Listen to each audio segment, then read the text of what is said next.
바로 워싱턴으로 가보겠습니다. 임종주 특파원, 결국엔 판세를 가른 분수령은 역시 북부의 러스트벨트였다. 이렇게 볼 수가 있겠네요. 네, 그렇습니다. 선거 결과가 확정 단계는 아니지만 승부의 큰 물줄기를 바꾼 것은 러스트벨트의 경합주 위스콘신과 미시간이었습니다. 바이든 후보는 이 두 곳에서 역전극을 연출해내며 승기를 잡았습니다. 워싱턴 포스트는 그 덕분에 캠프 내부의 한탄이 조심스럽게나마 낙관론으로 바뀌었고 바이든 후보를 확실한 승리의 길로 올려놨다고 평가했습니다. 네, 결국 이렇게 된 건 뒤늦게 개표가 시작된 우편 투표 때문이다. 이렇게 봐야 할까요? 네, 러스트벨트 지역의 특징은 우편 투표를 선거일 전에 미리 개봉하지 못한다는 것입니다.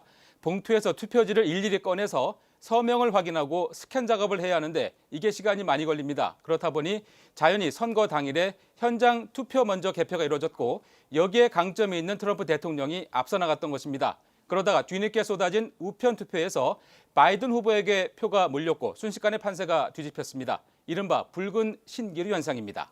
네, 사실 지금 가장 궁금한 건 언제쯤 당락이 결정되는가 하는 부분인데요. 언제쯤 결정이 됩니까? 네, 지금의 판세가 굳어진다면 승부는 네바다주에서 갈립니다. 우리 시간으로 오늘 늦은 밤이나 내일 새벽에 비공식적이나마 일단 결과가 나온다고 하니까 그걸 우선 지켜봐야 할 것 같습니다. 그럼 소송전에 돌입한 백악관과 고무된 모습의 델라웨어를 연결해서 양쪽 움직임을 들어보겠습니다. 먼저 델라웨어부터 가보겠습니다. 오늘 바이든 캠프의 분위기는 개표 초반 부진했던 전날과는 완전히 달랐다고 합니다. 자, 김필규 특파원, 오늘 낮에 바이든 후보가 잠시 그곳에 와서 또 연설을 했다고요? 네, 그렇습니다. 바이든 후보가 연설을 한 오후 4시쯤은 그동안 뒤지고 있었던 러스트벨트, 위스콘신과 미시간에서 역전을 했을 당시였습니다. 달라진 분위기는 짧은 연설에서도 그대로 묻어났습니다. 직접 들어보시죠. It's clear that we're winning enough states to reach 270 electoral votes needed to win the presidency. But I am here to report that when the count is finished, we believe we will be the winners. 앞서 새벽에는 결과가 좀 늦게 나온다. 그러니 인내심을 가져달라고 지지자들에게 강조하기 위한 연설이었다면 이 오후에 했던 연설은 이제 이 결과를 지켜내자. 이런 취지의 연설이었던 것으로 해석이 됩니다. 네, 지금 바이든 후보의 대응을 보면 그 선거 기간뿐 아니라 선거 이후도 철저히 준비했다 이런 생각이 드는군요. 예, 실제 바이든 캠프는 법률적으로나 홍보면에서 선거 이후에 펼쳐질 싸움을 대비해 왔다고 폴리티코 등이 보도했습니다.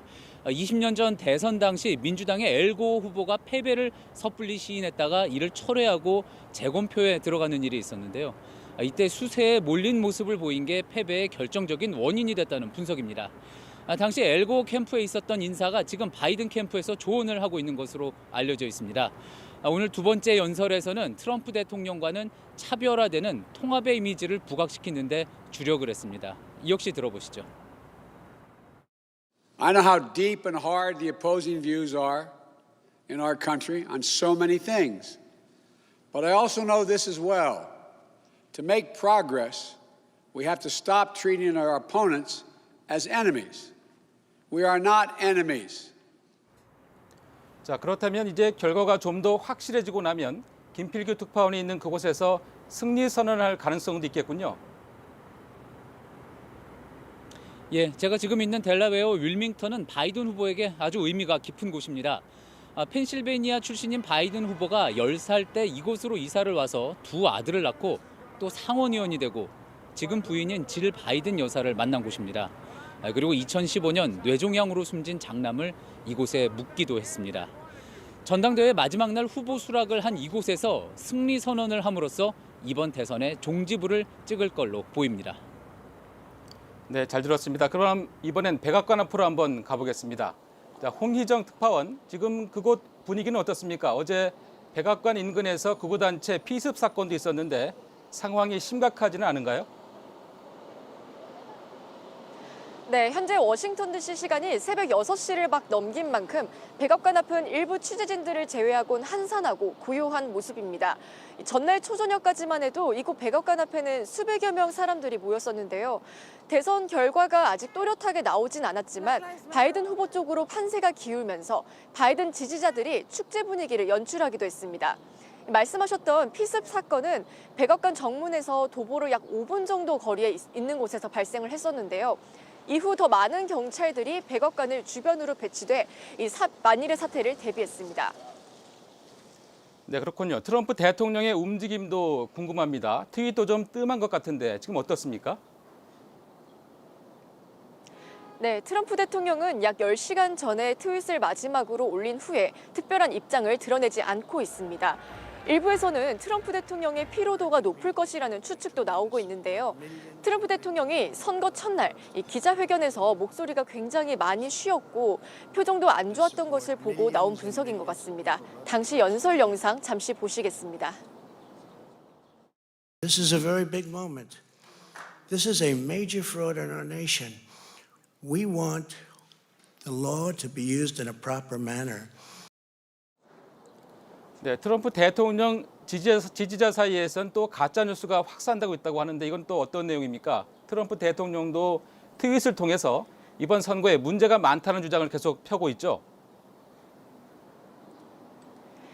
네, 트럼프 대통령 지지자들은 SNS를 통해 현재 판세가 뒤집힌 주요 경합주에서 진행된 투 개표 과정에서 부정행위의 증거가 있다는 주장을 펼치고 있습니다. 트윗에는 위스콘신에서 등록된 유권자 수보다 더 많은 인원이 투표했다면서 구체적인 등록 유권자 수와 개표된 투표 수를 비교하는 내용이 올라와서 빠른 속도로 공유되며 논란이 됐습니다. 펜실베니아의 경우에 소셜미디어에 올라온 가짜뉴스와 관련해 현지 경찰이 수사에 착수했습니다. 네, 잘 들었습니다. 지금까지 델라웨어와 백악관 앞에서 김필규, 홍희정 두 특파원이었습니다. 그럼 마이크를 다시 서울 스튜디오로 넘기겠습니다. 지금까지 워싱턴이었습니다.